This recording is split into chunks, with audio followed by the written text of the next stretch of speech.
Ousenge Bonane et l'honorable Bamporiki Jean-Marie se prépare si le groupe est encore dans le délai.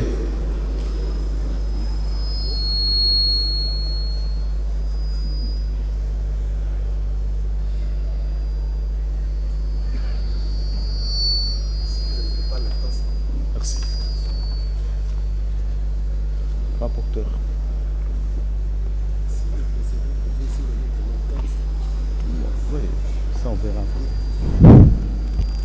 Honorable Président, je sais qu'il y a un problème de temps. Je préfère résumer le document que j'ai préparé pour l'Assemblée.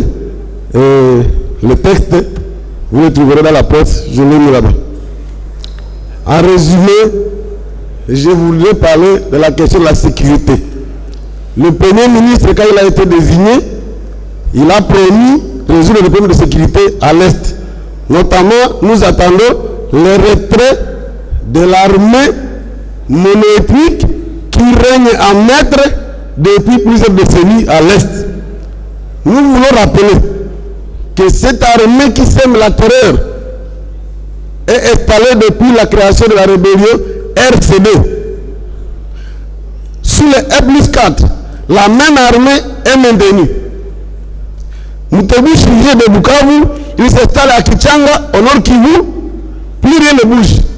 La même armée devient CNDP, la même armée devient Bosco Taganda, et ce sont les choses qui se font et se refont.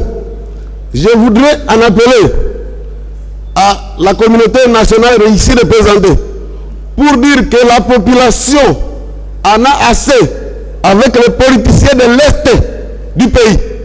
Il faut que les gens le savent. Les députés du Nord Kivu se sont réunis la dernière fois, ont déposé un mémorandum qui sied chez le président ici. Ils disent que les tireurs de ficelle sont bel et bien ici à Kinshasa. Pourquoi, monsieur le Premier ministre, vous ne voulez pas qu'on le pointe du doigt? Que protégez-vous, monsieur le Premier ministre? S'il y a insécurité, puisque les gens de l'Est qui ont commandant suprême de l'armée, ils ont eu ministre de la Défense que voici. Ils ont eu tout. Conférence de Goma, toujours Pango. Conférence de c'est toujours eux. Pourquoi ils ne veulent pas parler de qu'est-ce qui ne va pas chez eux pour qu'on demande maintenant à l'Ouest d'intervenir? Comment l'Ouest va intervenir sur des questions qu'ils veulent cacher? Disons ce que vous ne savez pas. Premier ministre, ouvrez la boîte, qu'on vous dise que tel est dans cette affaire. Qu'on vous dise cette armée mono-ethnique, nous ne voulons pas de tribalisme militaire. Monsieur le Premier ministre, vous entretenez l'armée ethnique sur place pour quel intérêt? Alors, si vous ne voulez pas, dites que c'est votre affaire, vous êtes prêt à vendre le pays. Si c'est ça votre affaire, n'embrouillez pas la nation et dites-le nous clairement. Nous voulons faire savoir ici que si ce gouvernement ne décide pas de terminer l'affaire, apprenez les militaires mono-ethniques qui sont là-bas, alors, disons-le clairement, vous trahissez la nation. Il ne faut pas qu'on ait peur de vous le dire. Je crois qu'il faut le noter, la nation en a assez avec cette question de tourner autour du pont, quand on vous demande de relever les militaires qui y sont depuis longtemps.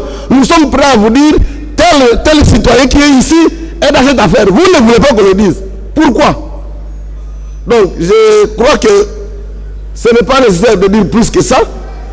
Je conclue en disant que la ville de Goma, pour tendre la main à l'ouest, a voté contre Villa Kikanda pour lui dire, nous, les gens du Nord qui vous trahissent. Vous de l'ouest, venez nous aider. Demandez à ces gens pourquoi ils trahissent leur pays. Demandez à ces gens pourquoi on soutient les pays voisins à dominer leur pays, mais ces pays voisins-là ne nous aident à rien. Quel est le problème?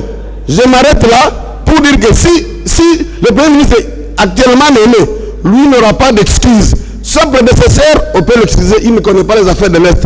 Mais lui, il y a vécu.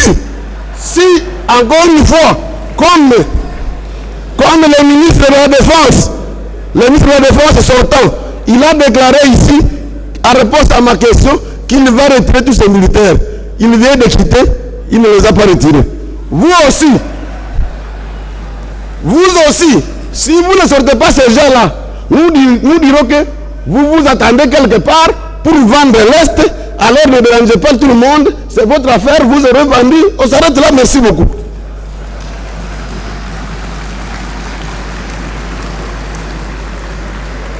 Merci.